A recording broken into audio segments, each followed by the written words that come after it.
বন্ধুরা, আজকে আমি বিশেষ একটি গুরুত্বপূর্ণ বিষয় নিয়ে আলোচনা করব।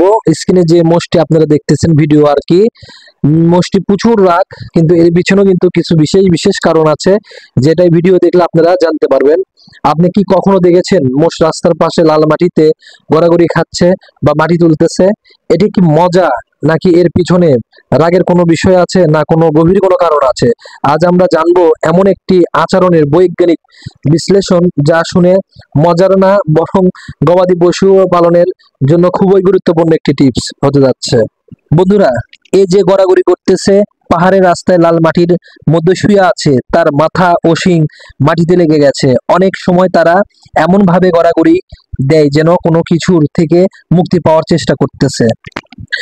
বন্ধুরা, আপনারা যে স্ক্রিনে যেটা দেখতেছেন, এটা সাধারণত কিছু কিছু কারণে হইতে পারে। সাধারণত এটা রাগ বা অভিমান থেকে না, এর গায়ের মধ্যে চুলকাচ্ছে বা মাথার মধ্যে কামড়াচ্ছে, হ্যাঁ, এই কারণে হতে পারে। এর পরজীবীর কারণে, এর লোমের ভিতরে যে কামড় দিচ্ছে, তখনই এটা সহ্য করতে পারতেছে না, মূলত এরকম গড়াগড়ি বা ঢিসা ঢিসি মাটি খুঁড়তেছে, এরকম করতেছে। যাই হোক, এটা আসলে এটা পাগলামিও না, এটা রাগারাগিও না, এটা এর শরীরের যন্ত্রণা, এবং এর গরম, প্রচুর গরম লাগতেছে, আমার সঙ্গে ম্যাচিং হচ্ছে না, মূলত এর জন্য হইতে পারে। আর দ্বিতীয় কথা, এটাকে বান্ধে ফেলা হয়, যে কারণে এরকম করতে পারে। সাধারণত এই যে দেখেন, একটু পরে দৌড়াবে। হ্যাঁ হ্যাঁ, এই তো,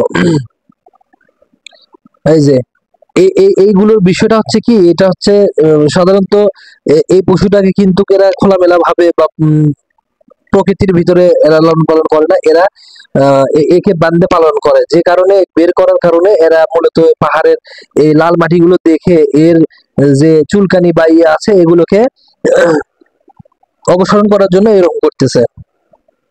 আর প্রচুর কিন্তু শক্তির, যেটা আমরা ভিডিও দেখে বুঝতেছি, প্রচুর শক্তি, মাশাআল্লাহ। আপনাদেরকে আমি আরেকটা বিষয়ে জানানোর চেষ্টা করতেছি, সেটা হলো এরকম আচরণ একটা কিন্তু ভালো মানের পশু এবং যে সুস্থ আছে তারাই কিন্তু করতে পারে।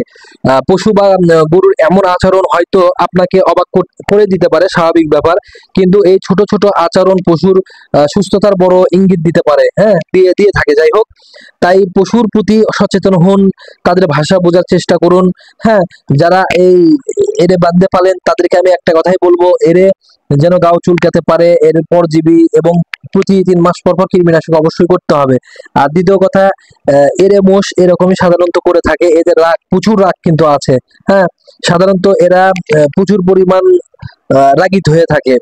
যদিও বা পশু মোষ খুবই শান্তশিষ্ট এবং খুবই ভদ্র একটা প্রাণী, হ্যাঁ, যদিও বা কারো উপর হামলা করে না, কিন্তু একবার যদি কারো উপরে হামলা করতে চায় বা এই যে মাটিগুলো ইয়ে করতে চায়, তাহলে দেখবেন যে এইরকম করতেই থাকবে। আপনারা আরো কিছু জেনে অবিশ্বাসকর হইতে পারে, সেটা হলো মোষের শরীর গরুর চাইতে কিন্তু অনেক বেশি শক্তিশালী ও অনেক বেশি ওয়েট হয়ে থাকে এদের। ভারী জিনিস টানতে পারে এরা অনেক বেশি। কাদা বা জমি চাষের গরুর চাইতে কার্যকরী ভাবে বেশি করতে পারে, বা শক্তি মোতাবেক মাটি বেশি তুলতে পারে। হ্যাঁ, পাহাড়ি বা হিজড়ায় চলাফেরা করতে যথেষ্ট পরিমাণে এদের ইয়ে থাকে, এরা পা পিছলে যায় না, বা সম্ভবত এরা ভালো থাকে আর কি, গরুর মতো না, গরু পড়ে যায় অনেক সময়, এরা পা ভালো মতো ফেলতে পারে না, ব্যথায় পা লড়াতে পারে না, কিন্তু এদের আল্লাহর মধ্যে কিছু হয় না।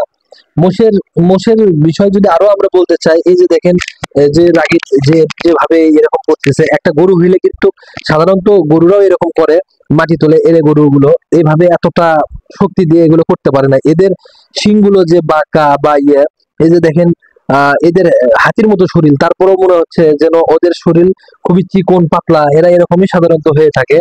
তো দর্শকবৃন্দ, আমি একটা কথা বলবো, যে আপনারা পশুকে ভালোবাসেন, পশুর প্রতি খেয়াল রাখেন, আপনার পশুর প্রতি 3 মাস পর পর কৃমিনাশক করেন।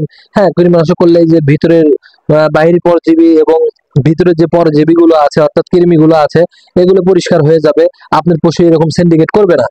আর যদি সিন্ডিকেট করে, তাইলে এটা এর সাধারণত এরকম টুকটাক করেই থাকে।